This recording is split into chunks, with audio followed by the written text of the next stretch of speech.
부동산 경매, 정말 높은 수익률을 기대하고 뛰어드는 분들 많으시죠? 그런데 막상 해보면 예상치 못한 복병을 만나게 될 때가 참 많아요. 오늘 이 시간에는요, 많은 투자자들을 좌절시키는 바로 그 벽을 한번 허물어 볼 겁니다. 그리고 어떻게 위험을 기회로 바꿀 수 있는지 그 비법을 샅샅이 파헤쳐 보겠습니다. 자, 진짜 좋은 물건을 찾았어요. 그래서 신나게 현장에 가봤더니 떡하니 이런 현수막이 걸려 있는 거예요. 붉은 글씨로 유치권 행사 중. 이 문구 하나만 봐도 대부분의 투자자들은 그냥 뒤도 안 돌아보고 발길을 돌리죠. 왜냐? 혹시 내가 인수해야 할 빚이 있을지도 모른다는 그 공포감 때문이거든요. 근데요, 만약에 말이죠. 이 두려움의 벽이 사실은 엄청난 기회를 살짝 가리고 있는 얇은 베일 같은 거라면 어떨까요? 남들이 모두 도망갈 때 오히려 더 자세히 들여다봐야 할 이유가 바로 여기에 숨어 있을지도 모릅니다. 자, 그럼 이 유치권이라는 게 정말 감당 불가능한 위험일지 아니면 우리에겐 숨겨진 기회일지 지금부터 본격적으로 한번 뜯어보겠습니다. 투자자의 딜레마는 아주 명확해요. 좋은 부동산을 정말 싸게 살 수 있는 절호의 기회인 것 같은데 동시에 유치권 주장을 잘못 분석했다가는 소중한 내 입찰 보증금을 몽땅 잃을 수도 있는 위험이 공존하는 거죠. 대부분은 바로 여기서 물러서는데요. 진짜 현명한 투자자는 바로 이 지점에서 가장 중요한 질문을 던지기 시작합니다. 그리고 그 질문의 답은 말이죠. 바로 가짜 유치권의 비밀을 파헤치는 데 있습니다. 모든 유치권이 진짜는 아니라는 사실. 이게 오늘 이야기의 핵심 포인트입니다.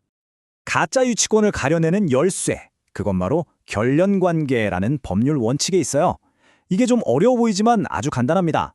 뭐냐 하면 유치권은 경매에 나온 바로 그 건물, 공사와 직접적으로 관련된 빚에 대해서만 성립한다는 뜻이에요. 이 원칙 하나만 제대로 이해하면 생각보다 많은 유치권의 허점을 간파할 수 있습니다. 이걸 보시면 결련관계라는 게 얼마나 명확한지 딱 감이 오실 거예요. 자, 왼쪽 한번 볼까요? 새로 지은 건물이 있잖아요. 그 건물 공사비 때문에 빚이 생겼다?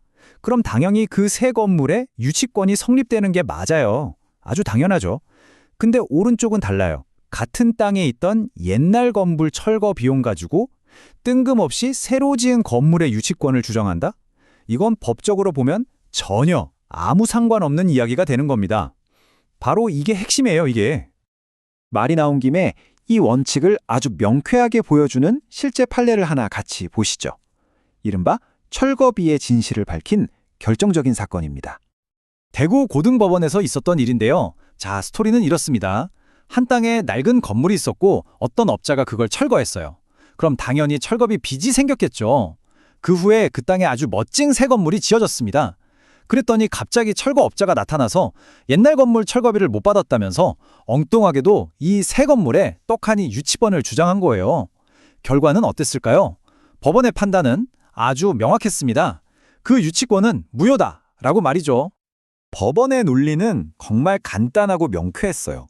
옛 건물을 부수는 데 든 비용은 새로 지은 건물의 가치를 만들거나 보존하는 데 직접적으로 들어간 돈이 아니라는 거예요.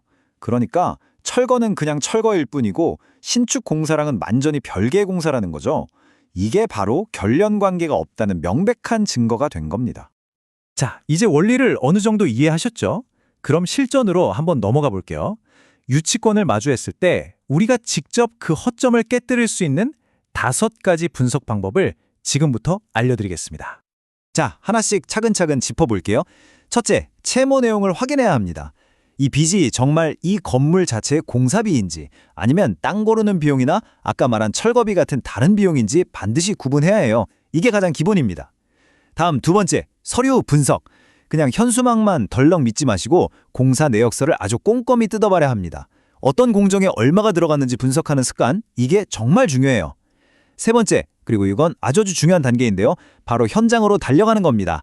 주변 이웃이나 하청업체 사람들과 대화를 나누면서 실제 어떤 공사가 이루어졌는지 그 진실을 파헤쳐야 해요. 네 번째 단계는 이제 관점을 바꾸는 겁니다. 가짜 유치권이 경쟁자들을 쫓아낸다? 이건 반대로 생각하면 나에게는 정말 싸게 살 수 있는 기회가 될 수 있다는 뜻이거든요. 이걸 기회로 볼 줄 알아야 합니다. 그리고 마지막 5번째, 이거 절대 잊으시면 안 돼요. 반드시 법률 전문가의 자문을 받으세요. 유치권 법리는 생각보다 복잡하니까요. 이게 여러분의 소중한 보증금을 지켜줄 마지막 안전장치입니다. 이 분야에서 25년 경력을 가진 한 전문가가 이런 말을 했어요. 서류는 얼마든지 조작될 수 있어도 현장에서 듣는 증언은 진실을 말하는 경우가 많았다. 이게 바로 3단계 현장 탐문이 왜 그렇게 중요한지를 아주 명쾌하게 보여주는 말이죠. 결국 모든 건 관점의 차이로 귀결되는 것 같아요. 잘 모르고 덤비면 그건 위험이 되지만 제대로 분석하면 수익이 되는 거죠. 한번 상상해 보세요. 감정가가 5억 원짜리 물건인데 가짜 유치권 신고 때문에 아무도 안 사서 계속 유찰되고 있는 거예요. 근데 만약 오늘 배운 이 분석법으로 그 유치권이 가짜라는 확신을 가질 수 있다면 남들은 상상도 못할 가격에 낙찰받아서 정말 엄청난 수익을 낼 수도 있는 겁니다. 이것이 바로 오늘 이야기의 최종 결론입니다. 위험은 무지에서 오고 수익은 정확한 분석에서 온다. 이제 유치권이라는 단어에 더 이상 겁먹을 필요가 없습니다. 자, 이제 다시 한번 그 붉은색 경고 현수막을 한번 떠올려 보시죠. 그게 여전히 두려움의 대상인가요? 아니면 혹시 새로운 기회의 문으로 보이시나요?